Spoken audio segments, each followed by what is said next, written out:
Новая цифровая профессия от государства. Каждый теперь может повысить квалификацию по востребованным в цифровой экономике направлениям абсолютно бесплатно в рамках национального проекта. Это программы базового уровня в таких областях, как кибербезопасность, цифровой маркетинг, 3D-моделирование, разработка приложений, промышленный дизайн и другие. Представлены и отраслевые программы, например, цифровизация молочной фермы. В конце программы каждый получит документ о прохождении курса. Ольга Коняева знает, как не упустить уникальную возможность. Это уникальный роботизированный тренажер FootBot. Всего за 15 минут игрок может выполнить столько технико-тактических действий, сколько сделал бы за неделю обычных тренировок.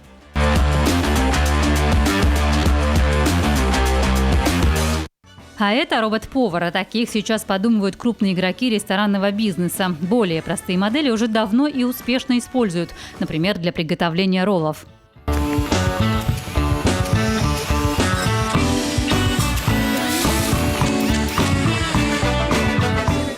Здесь половину сотрудников заменили малыши-погрузчики, обрабатывают 200 тысяч посылок в день, сканируют, отправляют в специальные отсеки, работают круглосуточно, сами заряжаются. Риск ошибок исключен, экономия на зарплатах приличная и производительность повышается. Искусственный интеллект, новые технологии, роботы, интернет вещей – все это радикально меняет рынок труда.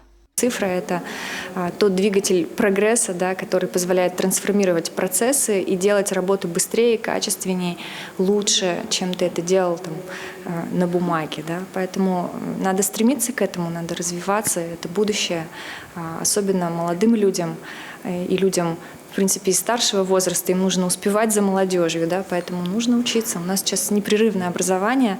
По данным экспертов, треть сотрудников всего мира выполняет работу, которая не будет уже в ближайшем будущем. Самые востребованные кадры – люди, способные создавать новые высокотехнологичные продукты.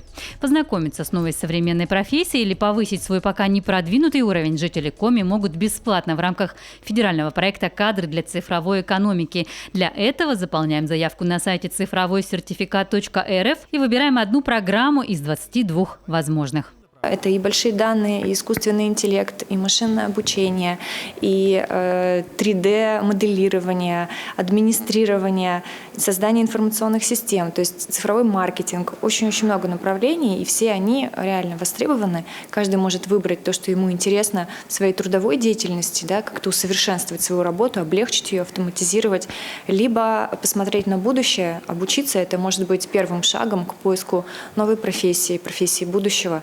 Среднепрофессиональное или высшее образование, возраст от 18 до 65, постоянная или временная регистрация в регионе. Такие требования к претенденту на обучение. Курсы в дистанционном или электронном формате проведут разные вузы страны, в том числе и наш, Сыктывкарский госуниверситет имени Петерима Сорокина. Граждане Республики Коми, записавшись на эти курсы через сайт Сыктывкарского государственного университета, могут на них обучаться.